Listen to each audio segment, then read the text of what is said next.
This podcast may contain themes that are not appropriate for younger ears. Sorry, kids. Listener discretion advised.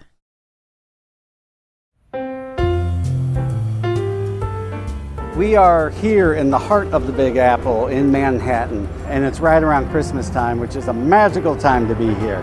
We just walked down 34th Street and saw where the miracle happened. We're going to go around, we're going to interview some of the New Yorkers and ask people a couple of questions about the election and what they want to see happen in the city. So let's go out to the streets and see what we get.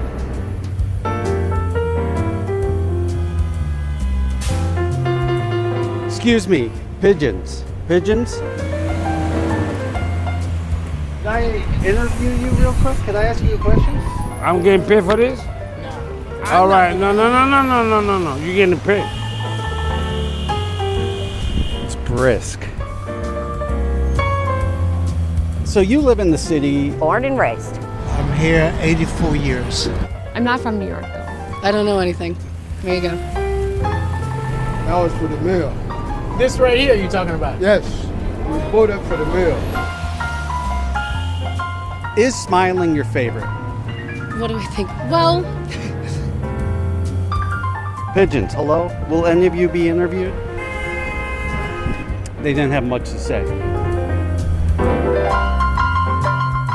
Ladies and gentlemen, keep your arms and legs inside the car at all times, cause we're going there. Taboo topics are back on the table. Welcome back. Thanks for tuning in. We are here in New York City, and it's actually right around Christmas time, which is my favorite time to be in the city. And we're here at Silver Sound Studios, friends of the podcast who've worked on lots of episodes, and a returning guest, one of my favorite people, Mr. Corey Choi. I wasn't going to look directly to camera to introduce myself, but hey, I'm a big fan of the pod, and it's kind of cool to be a guest on it. So it's an honor. Thank you. And, because we're all about helping small businesses and collabing with each other, plug the hell out of Silver Sound for a second. Well, Silver Sound is Emmy Award-winning studio. It's right in the heart of Manhattan, and we've been around for 20 years now, which is crazy to say, half my life. And what we're known for is when big shots want to do big things and they need someone who can think outside the box. And just the standard way of doing things just isn't cutting it anymore. They'll call us up, and they know that we're always looking for new ways to do things, but most importantly, the story. Everything we do supports the story you're trying to tell, and we're very excited to explore new ways to do it. So one of the things that we were kind of on the indie scene got us a little bit ahead of the curve was, films were all shooting on magnetic tape for sound. It was on 1/4-inch tape. And, you go on the subway, you put down your tape by accident, it all gets washed out, gets erased, and you're like, And it's also all single track, so whoever's doing the mixing has to be really, really talented because they got to mix it all down to mono. We look at the music industry, and we're like, they're using computers, consumer computers, and these kind of portable interfaces to do multiple tracks so that you can still do a mix track, but we were kind of the first people to really take this lightweight music industry technology and bring it to New York indie film. And then when the filmmakers who were kind of at first skeptical because they were set in their ways saw oh my gosh, you can separate the different mics onto separate tracks, and if my actor doesn't speak loud enough, you can fix that later. That's kind of what began to set us apart when we first got started. And from there, we've always really enjoyed. Doesn't matter if it's industry standard. It matters if it does what you want it to do. We've talked about it on the show before. You've bailed me out of a couple of very hairy situations with your guys' tools and skills and experience more than anything. As somebody who comes from the industry of the visual media, the one thing I learned a long time ago was if you're not paying attention to the audio and the sound design, then it doesn't matter how nice it looks. And so I have such an affinity for and appreciation for people who do what you guys do here. And that's why we're so copacetic, right? Because we were just talking about how I don't understand what light is. I know I need it. Yeah. I know it makes things look good. But you can't be amazing at everything. You have to learn. You have to learn one or two things, nail them, know enough to be dangerous, but know how to get the right people who know how to do that shit. And that's what you do. That's how you build a good team. And that's why I love collabing, for sure with you and your guys here. Thanks, man. So somebody we're going to hear on the mic a lot coming up, and you especially, is your new mayor. You campaigned for him, right? You did some knocking on doors and things like that. Yeah, I canvassed for Zoran Mamdani, and it was very exciting. I brought my kids, and the experience was amazing. We're in Bed-Stuy, and we get there, and Jabari Brizport, who's our representative, shows up. I'm like, wow, that's cool, and because he'd been at our garden Halloween party before. He's a great guy. We see him a lot, and I'm like, wow, Jabari's here to come on canvassing with us. That's amazing. And then 2 seconds later, Zoran shows up, and the first thing he does is he shows up. He sees my son, walks up to my son, and shakes his hand. The 4-year-old is the first person that he says hello to. There were no cameras on him. It wasn't like, this is like a politicians kissing babies moment. This is literally, he was just like, oh, hey, I'm so glad you're here. And because he's a parent too, right? No, he's not. He's not. Oh, I thought he was. Okay. He just got married. He just got married, right and before. I love his wife stirred up some interest because she's a good-looking lady. She's very fashionable. They're both very smart. He's very they're lovable New York nerds, art nerds, both of them. And the thing about it is he is just a genuine, nice New Yorker who loves the city. Yeah. That's what makes it exciting to me. He's just a genuinely nice guy who cares about this city, lives in this city, wants to be in this city. Yeah. You look at the other candidates and it's like, Cuomo, you don't even want to be here. Yeah. Like you're not comfortable. You just listen, man, just go somewhere where you can be comfortable.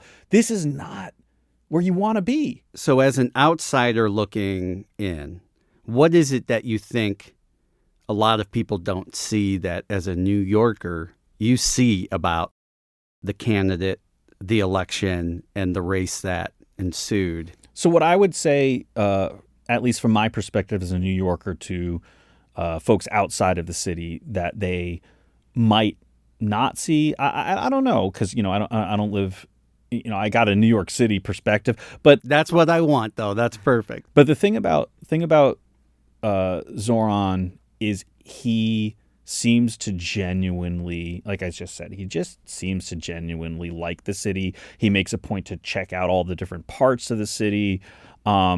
He doesn't blow smoke up anyone's ass. Like if he's got a disagreement with someone, he'll be very polite. He'll be very friendly. Like his meeting with Trump. They're like, do you think Trump is a fascist? And he was trying to be polite. He wasn't dancing around it. He might not be somebody I like. He's still our president. I'm still going to treat him with civility. And Trump was infatuated with him, which was... Well, that speaks to Zoran's skill, though. That's the thing. He's a genuine person. He's like, I'm going to go into this meeting with Trump to advocate for the city. But not smarmy. No. Right? Not... I'm trying to charm you because I need something from you. No, he is like, I'm here because we have to work together, and I'm the mayor of, the largest city in America, and we're gonna have to work together, and I'm here to advocate for the city. He's very straightforward. Everything he does, he's very straightforward about his purpose. He's here. Mm-hmm. I'm here to advocate for the people who live in New York City and make their lives better. Eric Adams is like, I'm here to have fun and look cool and, see what I can pal around with. You can tell Eric Adams has a lot of fun being mayor, but he doesn't particularly care about every New Yorker. He cares about the New Yorkers he knows. He cares deeply about the New Yorkers he knows. But that's okay if you're just representing That's modern politics. like a small part of New York. No, What- because he was What, like, no, but wouldn't you say that represents a lot of, I don't want to say all, that represents a lot of the us versus them mentality and rhetoric that we hear, especially at the federal level. You have folks who demonize entire sections of the country and entire parts of their constituents. And that's the thing that's always gotten me is you represent everybody. You're not allowed to pick sides and say, I like you, but fuck you over here. yeah, actually, But they do say those things. yes. And actually, I'll tell you what it is from someone inside, and you just sparked it exactly why I loved Mamdani so much. And this may come as a shock to people because they don't hear this. I'm certain they don't hear, because even some New Yorkers don't hear this. Is, I'm Jewish, and one of the things that Mamdani made like central part of his campaign was to involve the Jewish community as not just like lip service, like, oh, hey, I'm here for the Jews. No, he came to synagogues. He worked with Brad Lander, who's also Jewish. And remember, they were running against each other in the primary, but they cross-endorsed and did a lot of co-campaigning. And I actually think a lot of what helped push Zoran over the edge to such a commanding victory in the primary was that Brad Lander enthusiastically, unabashedly said, vote for me and Zoran, put me in one and put Zoran number two. And Zoran said the same thing, like, we're cross-endorsing here. And you had someone who's going to a synagogue every single week, speaking to the congregations, asking them to come join his campaign. And really, truly, I felt so disrespected by Eric Adams because after he didn't even run in the primary, first of all, he made a new political party called Fighting Anti-Semitism. But it was this weird doublespeak where he was really just saying, I'm going to take your faith. I'm going to take your faith. I'm going to twist it, and I'm going to use it for my personal gain. And there is nothing more disgusting and anti-Semitic than taking my faith and twisting it and using it immorally. Yeah. So Zoran, who's a Muslim, was actually running on a platform that he lived my shared moral values. Yeah. So his platform and his way of living, honestly, is more copacetic with my Jewish values than what Eric Adams or what Cuomo was doing, which is even more disgusting. Cuomo takes a international war criminal, Netanyahu, and says, I'm going to defend him in the International Criminal Court. This guy who has just been pushing for the extermination of the Palestinian people. I'm Jewish. A lot of my family didn't make it, way back. Good number of cousins didn't make it out of the Holocaust. We see modern day state of Israel committing a Holocaust against the Palestinian people. It's a genocide, yeah. A genocide, but it's, a Holocaust, a genocide against the Palestinian people. And you're seeing someone like Cuomo calling me, he's not even Jewish. He's calling me. No, but he was people, trying to get the Jewish vote. But he's using my religion as a weapon. Oh yeah. Well, so hey buddy, hey buddy, welcome to the club. As somebody raised in the Christian church, the Republican Party, they have taken hostage what should be the faith, but it's all just dogma. And that's what the Zionism and Israel, that's what's beautiful about this election. First of all, we have the November election come up, and New York was a buzz, but like the rest of the country, everyone's like, who knows? It is impossible to guess what's going to happen. But like the last presidential election, I think was a surprise to most people. But then you have Abigail Spanberger, who is now the governor, Virginia. So the new governor of Virginia, a woman, somebody who people thought there's no way, Mikey Sherrill, won against a Trump, endorsed. I think both of them were Trump endorsed people. And then Mamdani beating Cuomo not only in the primaries, which was fantastic, then Trump backs him, which that was surprising to me. And maybe that shows the ignorance of being outside the city. Can I just point something out real quick, though? Yeah. Because as an It City insider, you would actually have to note there was a female competitor to whoever's Winsome Earls. Was she in Virginia? Mm-hmm. She was not backed by Trump. Oh. She tried to hold on to Trump. But you'll notice, and I haven't done a whole lot of research, so I could be wrong, but at least from my just like observing, Trump doesn't tend to endorse women. No, of course not. But you look Wait, at are you saying he might be sexist? Yeah, well, here's this woman going all in on him. She's a woman of color. Marjorie Taylor Greene, his former press secretary. The minute they show even the tiniest little bit of, not even people who turned on him, people are still trying to be on his team, but don't fall exactly in line. The women and the minorities get burned that much faster.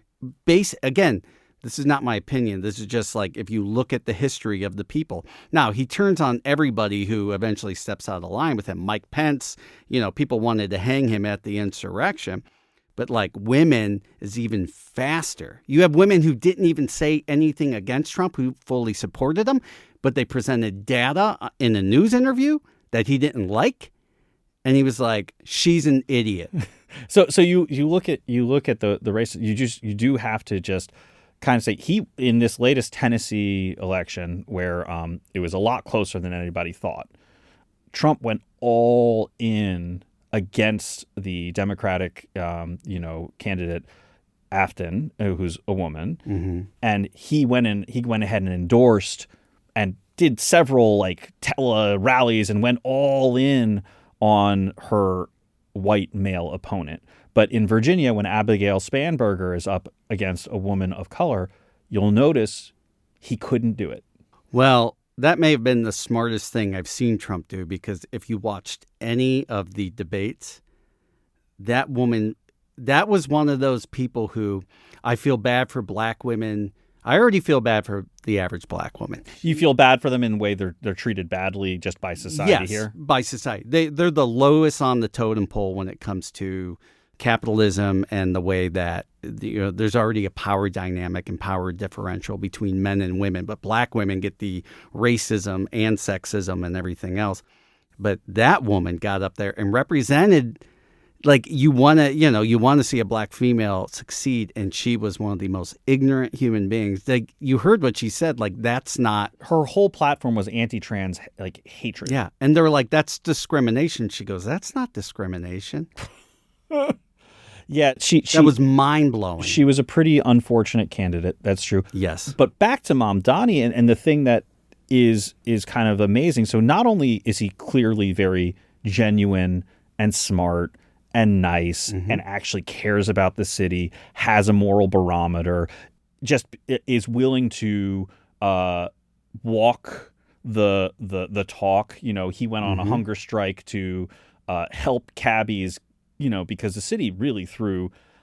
I don't think people outside of the city really know too much about medallions for cab drivers. Right. Do you know the whole situation? Not the entire one, but like I've heard the basics are about before over the Uber years. and Lyft. If you mm-hmm. wanted to get a leg up, if you came to this country, or you're just you're trying to go upward mobility, one of the ways to do it was to become a cab driver. Right. But you needed something called a medallion to be a licensed driver. And what would happen was there's only a certain amount of medallions. They're very valuable. There was a whole market on them. So people would have like a medallion and they would license it out to different people. You can use my medallion.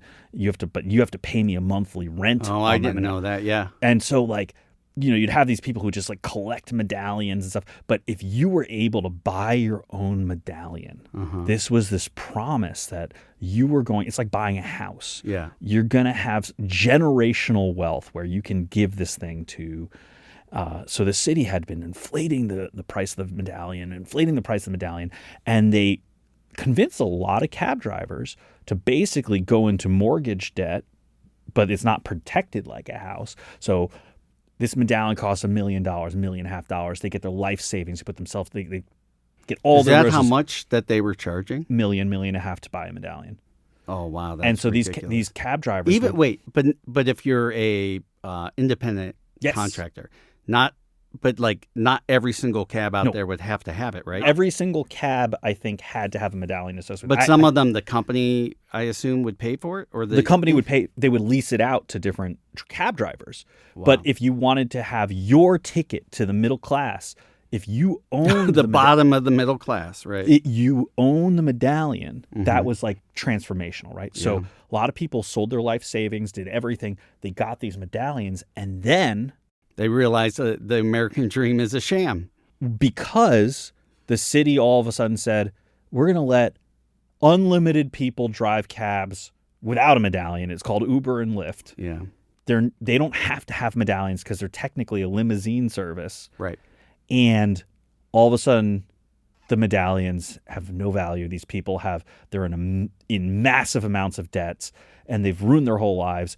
And they were just like, well, see ya. What Zoran did was said, these people need debt relief.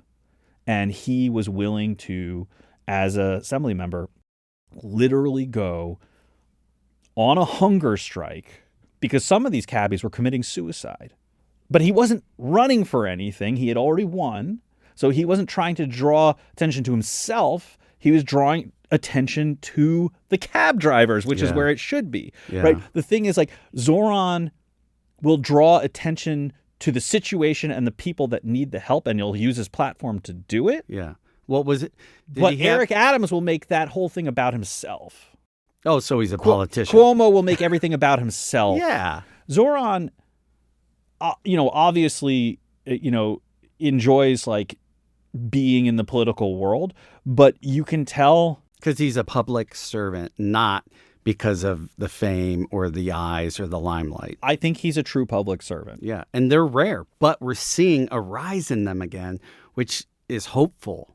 You know, when you have a public servant, they are serving how many millions of people live in New York City? Like 8 million people. He is serving 8 million people who may or may not even like him or appreciate it, and that is public service. And that's why there needs to be term limits on everything, not just governors and mayors. Everything. And everything. What do you think the average New Yorker's opinion was on his take on the medallions? Were they supportive of it, or are people in the zero-sum game where they're like, who cares about these cab drivers? I have my own mortgage. I'm just going to say this.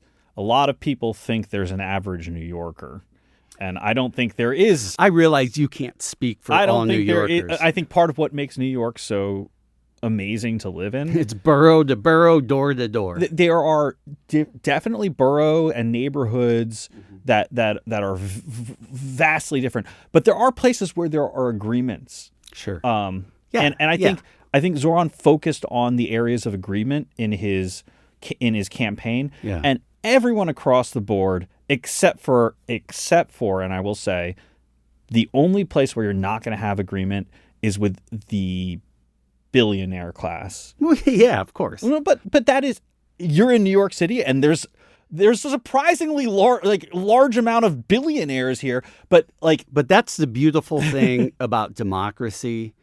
Is because everyone's all about capitalism, and I'm not saying capitalism is horrible. It's people are inherently greedy, which of course that's why I love exploits democratic socialism, because it embraces capitalism but with guardrails. Yeah, and Elizabeth Warren. And the whole thing of democracy is that billionaire, while he might own the large lion's share of the wealth, he still only gets one vote.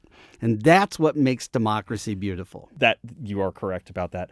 And so, with the exception of the billionaire class in New York City, I would say across the board, Zoran's first thing that he is going to really try to implement, in my opinion, is universal child care. Yeah, and that affects everybody across this country, and it is something that I think we're going to see a lot more candidates pushing for. Because yes, it's important in the big city, but even in small town Ohio. Let's just talk about personal experience here.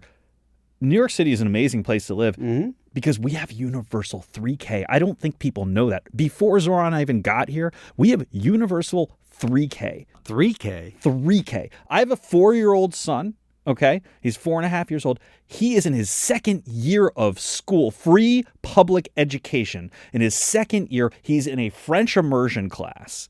And his first year, he had an amazing teacher who taught him yoga, and they're exploring. And it was, age appropriate. He was 3 years old, and it was life-changing for me. I talked to my friends in Maryland. I talked to my friends in Louisiana, and they're like, man, I got to come up with like 15 grand. A huge part of these people's living expenses. Yeah, if you're making 45 grand a year and you got to come up with 15 grand to make sure that you've got childcare, that's 1/3 of your income. So imagine how amazing it was for me. My 4-year-old son has had 2 years, 3K. He's now in 4K. We are basically saving, and in New York State, it's probably more expensive. Let's say it's 20 grand. You're probably saving, yeah. We're saving between 30 and 50 grand. Yep. And that's life-changing for me and my wife.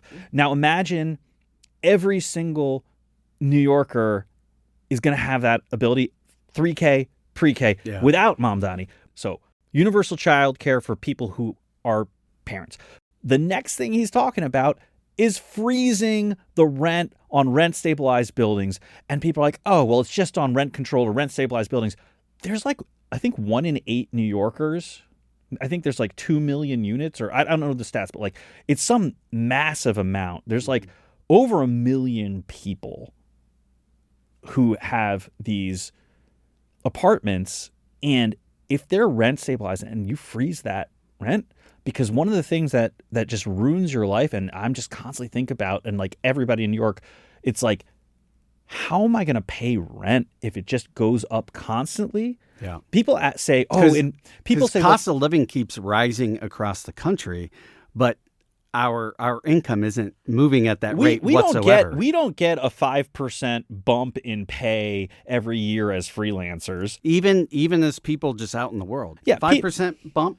No. People are not getting a 5% bump, but they are getting charged 3 to 5% more on their rent every single year. Well, so that's the true inflation, is how much did your rent go up? Right. So when somebody says, I don't know if in Ohio, but someone told me this year, like, hey, I've been in the same place 5 years. They're raising my rent by $1,000 a month. That's wild. I mean, Cleveland, of course, is a city, but, even outside the city, like rent is getting ridiculous. I don't know how most people make it. I've been fortunate that my career has provided me with enough of a safety net that I will always be okay. I have enough skills in my arsenal, right? But like, I didn't earn all that. Some of it is who raised me. Some of it's my education that I was able to afford. Some of it, So like, I realize the privilege I've had, and it just blows my mind on how some people make it. So I'm 40, and I think we share a generational privilege that people We were at the tail end.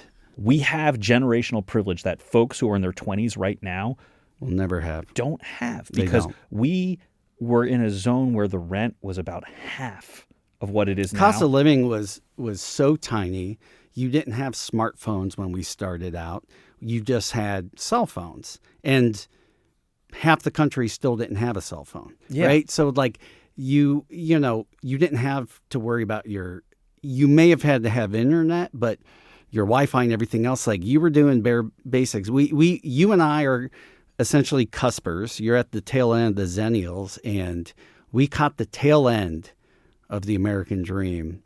And while it makes us nostalgic and sad, which is why a lot of people why some of us are still perpetual 14-year-olds, on the other side of it is it gives us much more gratitude about what we've actually accomplished, which is why you and I can sit here and say, well, work harder, you little lazy bitch. It's not about that. No, it's not. We had the luxury of growing up at the time that we had this kind of ability. And you look even further back, right? It used to be like, so-and-so moved to the city. They worked real hard for 2 years. They got themselves a house. Can you imagine someone saying, oh, yeah, I moved to Cleveland. I worked really, really hard. 2 years later, I just bought my house. Like, is that even possible anymore? When I got divorced a couple years ago, I sold my house, and the price I sold it for was a great to get the money, but I was like, I couldn't afford to live in my own home now. Right? I like not just your mortgage costs, but the interest rates on the mortgages too. And I'm like, I'd be paying a third more, even with a huge down payment. It's insane. So let me real quick. You had mentioned there is no prototype New Yorker. You guys run the gamut. So we went out to the streets of New York to take a temperature and see what other people thought the election, what they hope to see with the new mayor, and what their hopes are for the city in general. So let's take a look at some of those interviews. How do you feel about Mamdani winning the election? I like him. Yeah, of course. I'm liberal. That is one thing at my age. I'm 84. I'm an endangered species. His views and his policies I didn't necessarily agree with because I don't think that they're that sustainable. I think they're very ambitious, but that's not to say that I'm not hopeful about it. I think it's great. I'm an immigrant. I'm brown. It was actually amazing to kind of see the representation from the city. And I think it's kind of cool. Like, we need some change. So, yeah. He has a good idea of what a lot of New Yorkers want from what I've seen and through the people I've met. He's such a sign of hope. But there are a lot of really wealthy people here who are not happy about it, which is a typical divide, But everyone I know is thrilled. Before the elections, he was in here. He passed here 4 times. Here, he passed here 4 times. Shook my hand, shook a couple of the guys' hands, spoke to us. I was born in Africa. I'm a naturalized American. I've been in America 45 years. I came here when I was 22. So I have a lot in common with him. I'm not usually for politicians, but he seems pretty lit, pretty awesome. And I am very hopeful for everything that he's gonna do. I feel like he's coming from the right place to be able to make this city better for working class people and even people who might be in poverty or struggling right now, to make this place more affordable, because it really is. It's a great city, but I don't think anybody should be priced out of living. He seems to love the city. He seems to love people. Everyone on their campaign trail sounds like they're going to fix everything for everyone, but I think in general we all have high hopes. He's a different kind of person than what we're used to. He's not a businessman type. What was the vibe here in the city during the election season? It looked like there was a lot of excitement going on. Absolutely. It was exciting from the very beginning, and I happen to love his mother, so, a lot of us figured, well, he's an artist's child. She's a great filmmaker. Definitely. A lot of people were super excited, had high energy. It was definitely kind of electric, especially in certain parts more than others, but you could definitely see there was a lot of support for Mamdani's campaign. It feels like there's finally someone from our generation that actually is speaking truthfully to the ideals that we have for making our way of life and our communities better than they can be right now, and also sort of standing up to all this corporate influence and sort of establishment politics that a lot of people are very tired of, sort of dictating the way that we live our lives, and we just want something that's better for everybody, not just, a small percentage or just for wealthier, well-to-do people. So what's your hope for the future? What do you want to see fixed in New York City? Well, as a woman, I definitely am hoping for, safety on the streets. It's really not fun not getting to walk with your headphones in broad daylight and being scared that something's going to happen. That's my main concern as a resident here. And obviously inflation and the prices are kind of crazy, so I'm curious to see what he's going to do with that. Cheap groceries, please. The other thing is I would like public transit to be a little better, a little safer, also more affordable. I feel like we invest too much in stopping people from evading the fare, where I feel like we should just find a way to just make it so people don't feel that they should have to do that. I definitely think like public transportation safety should be a priority with like the subways and stuff. I feel like that's a little bit out of control. I think people need to change. I really do. I think people need to think about each other instead of themselves. I think people need to care when they see homeless people and people who need mental health care. I think we need to stop being so only concerned with ourselves. And likewise with the people who are making a profit off of the misery of other people.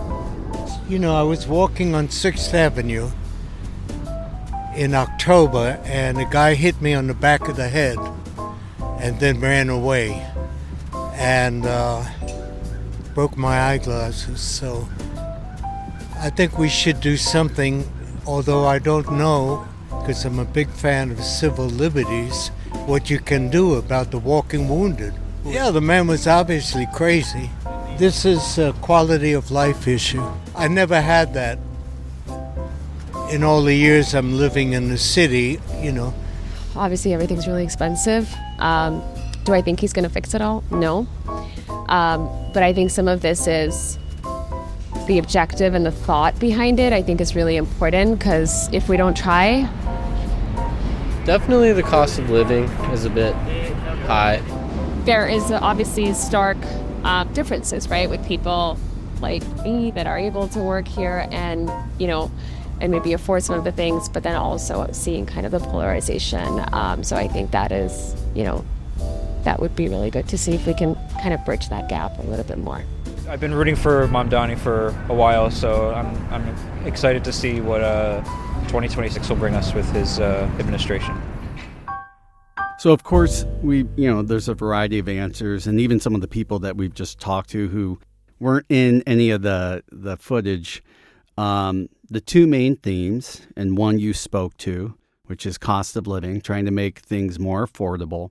And the other big one that people talked about is making New York safer. So what do you think about that? I'm super fucking excited about it.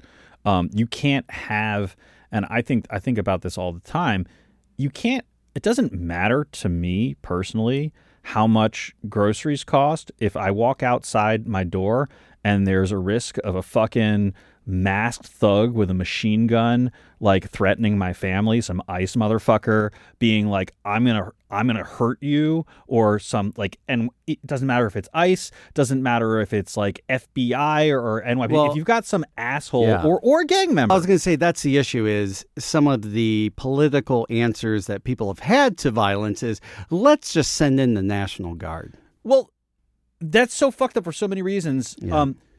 Yes, safety is absolutely important to my life. Everybody wants to have just fucking basics, right? You can't get... Safety is first. And so when you have the federal government making our lives unsafe, because that is what they are doing, and then they're taking the second pillar and they're trying to take away the fucking food, and then your third pillar trying to take away your money. When you have the federal government trying to take the basics away from your life, it becomes personal. So then what's the answer? How do we fix it without the government making it more dangerous? Well, the government can be, politics is, and I love his slogan, politics is no longer something that's done to us, it's something that we do.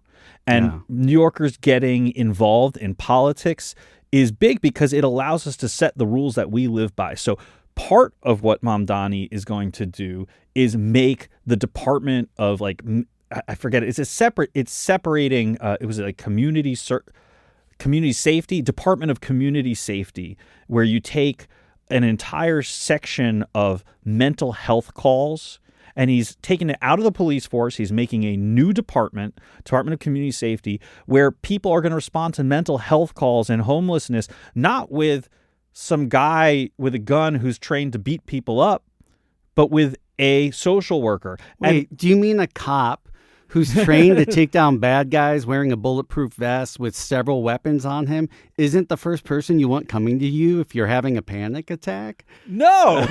Do you know how many people die just because there's a gun there? Because you're Not just that. Do you know how many people die because they do call 911 and there isn't anything that they can do or provide for them because those people, and I'm not saying there's something wrong with the 911 service as a whole when it comes to that. They're not equipped for it. No, they're and not the cops, trained and the cops for are it. getting set up too because They're like, not trained for it. They don't have the resources for it. Like it is, as he says, and as we're seeing across the country, and some of the people we just interviewed a few episodes ago, it is a totally different skill set and is something that needs resources that the government shies away from because it's like, well, yeah, but like that's a totally different issue. But it is also totally different. It is a totally different issue. No, than it's policing. a totally different issue. They divide it as far as like, well, these people are just fucked up. That's true. Also, that is those people who you talking about, right? It's a class warfare. It's class warfare. 100%. And that's why him winning and beating Cuomo of all people twice. Yeah, it was amazing. It was a beautiful thing to watch, and it made me hopeful for my state. It made me hopeful for the country. And this is not I mean, the audience knows where I fall on the spectrum, but this is also not a political statement of a red versus blue. This is 100% a statement of we need to go back to the era of public service. And we need to demand that the government works for us, not the other way around. Yes. And so Mamdani with safety is like, hey, why don't we give this resources that people actually need to be safe? And he's not about taking away resources from anyone. He's about giving people the right training and resources they need. And I want to say this could have started, this movement across the country could have started 5 years ago. The problem was the rhetoric. The movement at the core of defunding the police was that. But because it was such an aggressive, it sounded the title. It was the sounded title. like NWA. It was fuck the police is what people thought it was. And there were people, of course, on that side, and I understood why. I mean, if I were a black dude in America, I would have felt that same way. But really what it was about was let's take some of that funding away from the police and give it to over here where we can help people with mental health crises, where we can help the homeless, where we can provide a community service where it's not an armed officer coming to the door. The NYPD is vastly overfunded because they're asked to do such a large scope of things. Well, and they're buying military-grade weapons. They're buying and tanks military-grade weapons, yeah. but they're also, for instance, paying millions and millions and millions of dollars to do something. For instance, we had our Caribbean Day Parade, right? And you had thousands and thousands of officers doing full-time overtime in Brooklyn because black people are throwing a party. Well, yeah, of course. And I understand the need for security because it's a large city. When you have the Pride Parade, but you have thousands and thousands and thousands of officers putting up corridors where you can't walk, and you start asking yourself, is this about making sure the people are safe who are in this Pride Parade, or is it about a little bit of a fuck you to LGBTQ community? And you and I probably both know there's not one answer there, right? I think it's embedded with both. But again, you just look at the amount and the manner and the amount of money you're spending, the resources, and you think to yourself, well, what if there were community marshals here instead who weren't just like have militarized gear and these weird, because there are community police officers, but that's not who came out to maybe some of them, but like you start seeing like the different sections of the NYPD. I did love though when there was pride parades going around the country where you did see cops joining in with them and partying. That's beautiful, and they should, but to a point, because at the same time, I think it goes to your earlier point of there should be a different service and funding for that, because cops also, for their own protection and for them to work well, need to not be that attainable and associable. So there needs to be a little bit of that old school fear and respect towards police officers, because if you suddenly see them as just your buddy, that's when people, I think, get a little too I think comfortable and friendly with them. And it's like, I'm gonna push back on you. Please do. I think a better or a world I want to live on is where you respect the police, but you don't have to fear them. When And I say fear, respect I has mean like a healthy, fear them because you're breaking the law. Sure. And that I think like, there's a respect. No, but like, right now the people who fear the police are not people who are breaking the law. The people who fear ICE are not here illegally most of the time. So like I'm saying fear, not fear as in scared. I'm talking old school respect for our parents kind of fear and respect. And again, that's where I'm pushing back. I think yes, I think ultimately we're saying the same thing, but I think language is important. Yes, and I think taking the word respect and incorporating what you need into it and leaving out fear, to me, have a healthy respect. Like, right, that would still impart the same thing. If you're a citizen who's not breaking the law, you should see a cop and be like, thank God. Like, okay. But if you're a guy who just did something fucked up, you should see a cop and go, oh, shit.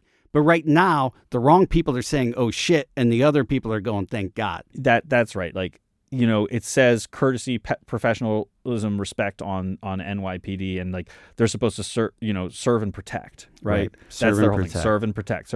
They should be there to serve and protect, not regulate and dominate. Oh, you mean like under Giuliani?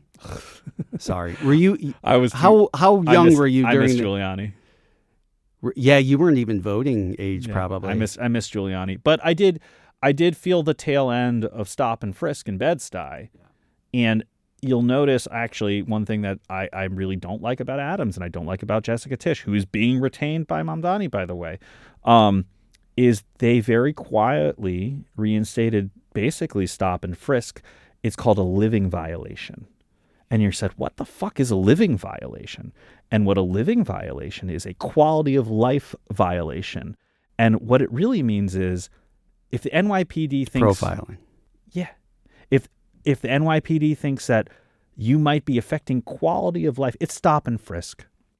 And they've brought it back. But isn't that being fought in the courts right now? Maybe. I do know that I personally felt the effects of living violation when my wife was going to bike for her groceries on a Sunday morning. It's fucking 7:00 in the morning. Nobody's on the street. And she looks both ways and she treats the red light like a stop sign. She stops, she goes through. Cop comes roaring up, gives her a $200 fucking ticket. Yeah. That's groceries for the week. Yeah. That sucks. And you're like, did you need to do that? You could just say, I see nobody else is here at 7:00 on a Sunday morning. Could you pay attention to the... Or wait till the traffic gets really busy and then just go through all the red lights like most of the bikes do in the city. But the point is, they didn't need to go straight to enforcement like that. Now, what's funny is she just got a ticket. The next week, Jessica Tisch said, well, we're actually going to send you to court. We're going to make you go have a court appearance, a desk appearance. And there was an entire month where there were literally thousands of New Yorkers getting sent to a judge for going through a red light on their bike. And that's because living violation. And, Jessica Tisch and Eric Adams, they don't care because they don't have to.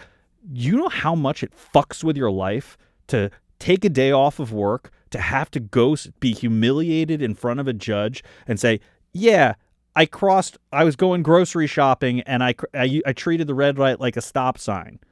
You know what I mean? Thousands of New Yorkers had their lives disrupted. So what Mamdani has said is, and I'm very excited about this, we went back to safety and then we went to the bottom line.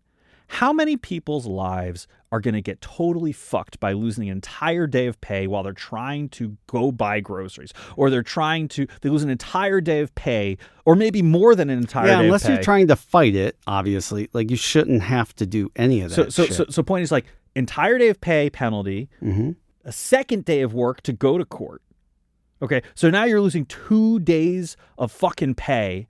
And how many people are paycheck to paycheck anyways? Now, we have the privilege where we're not, because we got 2 people working and we're privileged to where we are. But I can tell you any number of my friends, if they lost 2 days of pay, they might not be able to make rent that. The social safety net has been so smashed by the federal government that I am very heartened to see Mamdani say, you know what?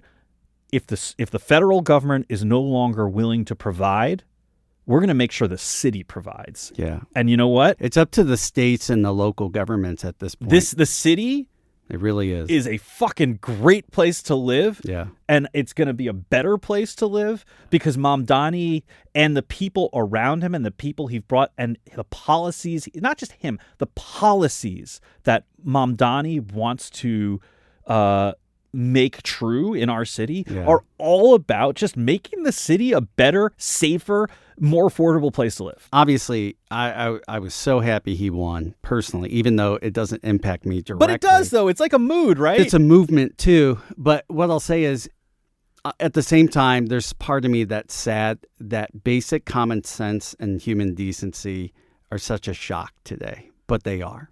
But you know what? But This is going to be the smug me. Please be.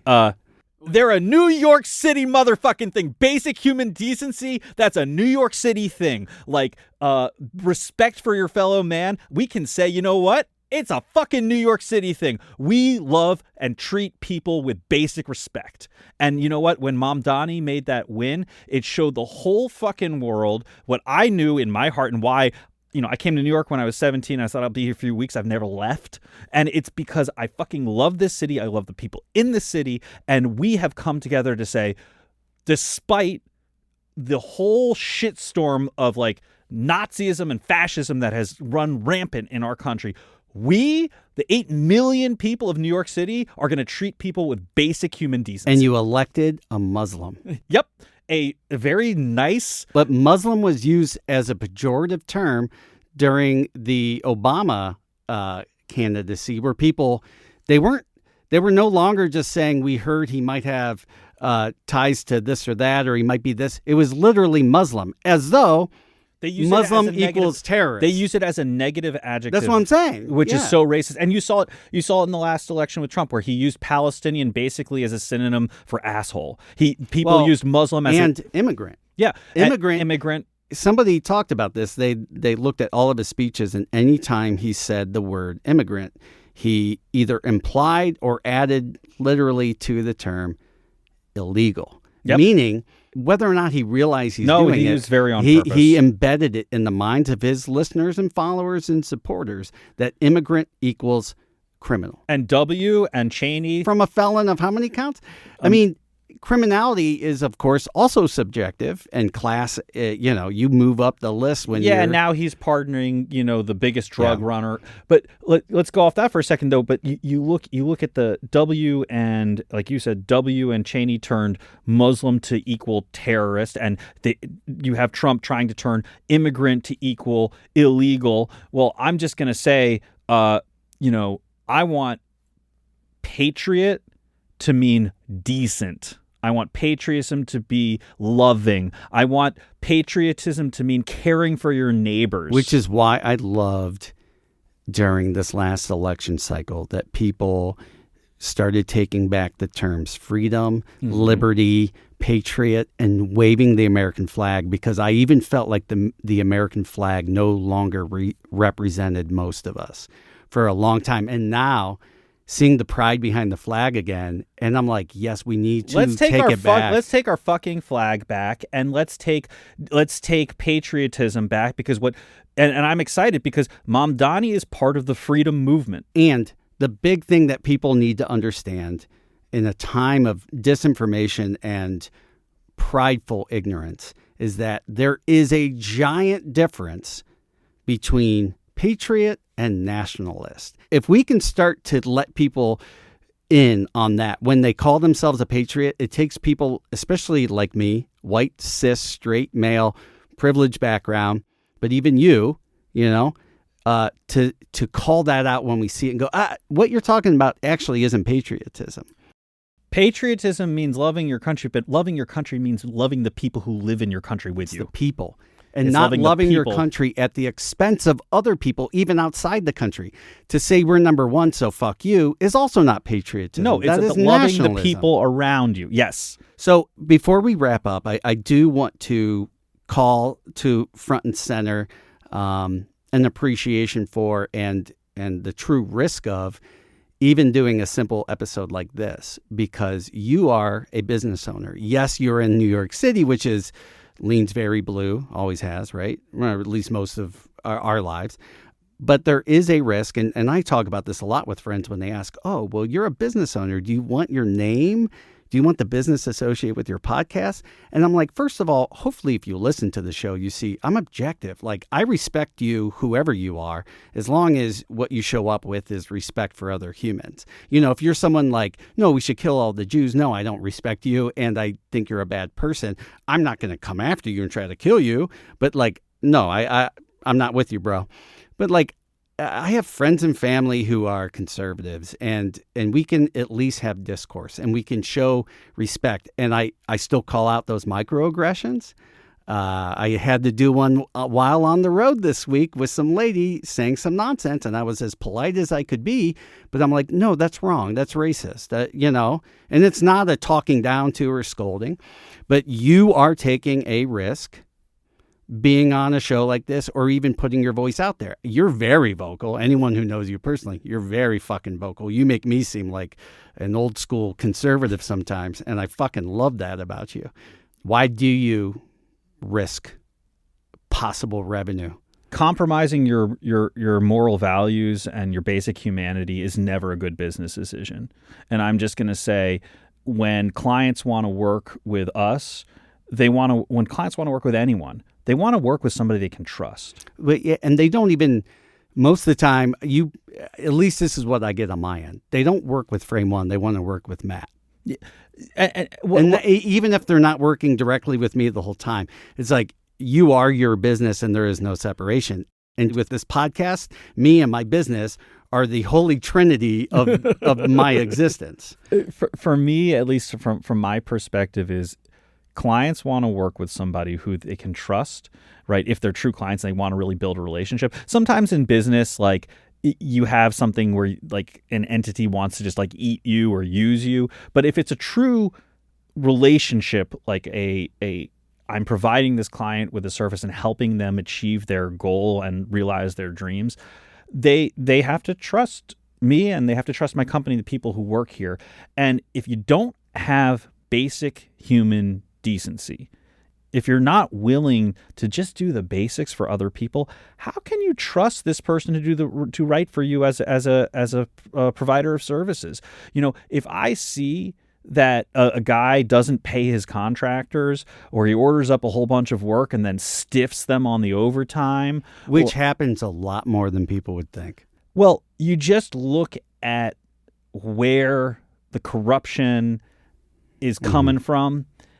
Politically. And so I think it's a risk to associate myself with immoral people and corrupt people and greedy people. And so I would say it would be more of a risk for me to associate myself with people who are morally bankrupt and thieves and liars than to do what I'm doing, which is say, I believe in basic human decency, I believe in honesty, and I believe in hard work. That is a much more in-depth and longer way of saying what I always tell people, which is, my integrity is just not for sale. But your integrity is a selling point. Amen, brother. Amen, brother. It's not just not for sale. It's a fucking selling point. People go to Matt because they know you have integrity. But like, if somebody were to come to you and say, hey, I need you to record my record, and it turns out it's like, this guy's singing about hating black people and gays and stuff, they're not going to get the best work out of you anyway, because your passion for that project. I mean, personally, you're like me. They're not going to get any work out of me. Yeah. They're not going to get any work. So like, somebody's like, well, you're telling me if Trump came and was like, make me a campaign ad, I'd be like, no, I can't. Actually have to tell you, this is just a really funny story from the first Trump presidency. So somebody calls me up and they're like, oh man, I really need someone to get on set last minute.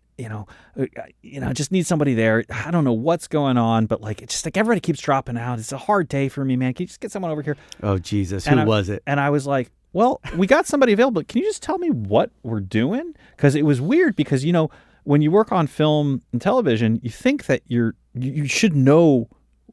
A lot of times people actually just show up and they don't know what's going to be filmed. Right. But like, I was like, something feels weird about this. Just when it's something like that, too, that is very specific. Just like, what are we filming here? Mm-hmm. And it turned out it was Ivanka Trump, and she was doing some weird, shady-ass shit with the Saudis, and nobody wanted to be a part of that because they could smell the blood diamonds and they could smell the blood for oil, and they didn't want to be part of it. And you know what? I just said, maybe you should tell people the reason they're getting mad at you is because you're bait and switching them. Tell them who it's for. If they want to work for her, they'll work for her. But you'll find people who will gladly do it. Right. Sure, exactly. But don't bait and switch people. That's dishonest. But they were ashamed. And you know what? Just a few months later, Mohammed bin Salman ordered the death of Jamal Khashoggi. And then just a few years after that, her husband took a $2 billion payout from MDS to whitewash the murder of Jamal Khashoggi. So you look at, people didn't want to be associated with murderers. Right. That also makes me hopeful, because I love to see other business people saying, no, money is not everything. No, we're not going to do that. You can't, you do have to draw the line somewhere. Like, I wish more of corporate America had drawn lines, moral lines, but it is very illuminating to see where people stand now. Because it's the individuals versus the corporation. Corporations have no souls. Corporations can't be tried as a criminal. I mean, there's just so many issues. And instead of rehashing it, I'm going to tell my audience, go back and listen to the final bonus episode of season 2, and you'll find out that Corey has several ties to the Kushner family. And that's just there's just a little Easter egg for you there. Where can people go to find out more about Silver Sound? They can come to Silver Sound. Here we are filming at Silver Sound. Come to Silver Sound. Give us your money. Record your video podcast like this one here. I'm hoping to convince Matt to do a partnership with Frame One and Silver Sound. We'll see how that goes.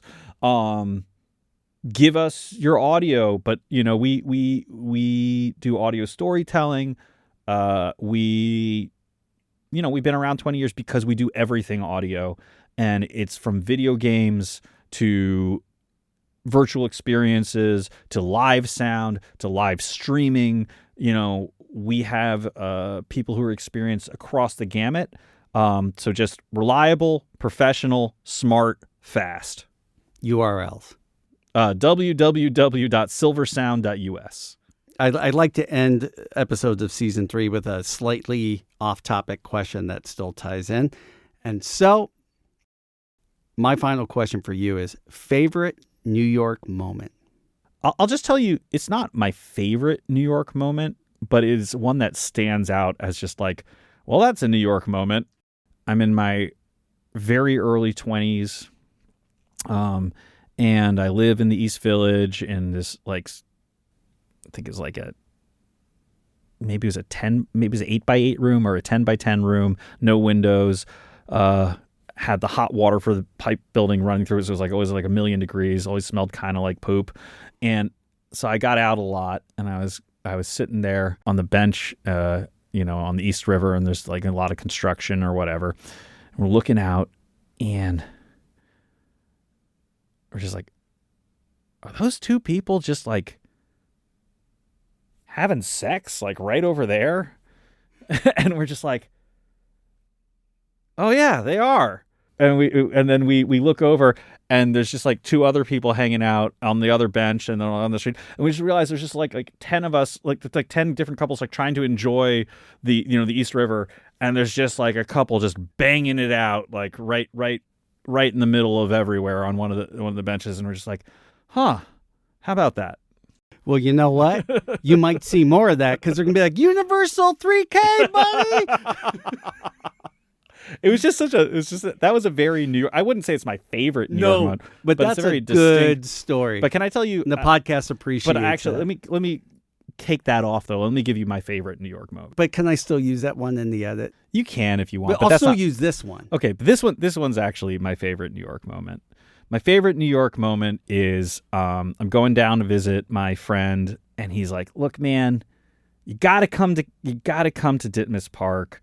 I'm like, it's all the way in South Brooklyn, man. And, at this point, there weren't as many bike lanes, and it's kind of pain. You can't go across Brooklyn very easily. And I'm like, he's like, you got to go to Lahori Chili. You got to go to Lahori Chili. It's 24/7. It's amazing. And long story short, my friend goes to Little Hurry Chili. She takes her first bite and immediately goes into labor. It was that good. and it just gets, it's like, well, I'm gonna go have my kid now.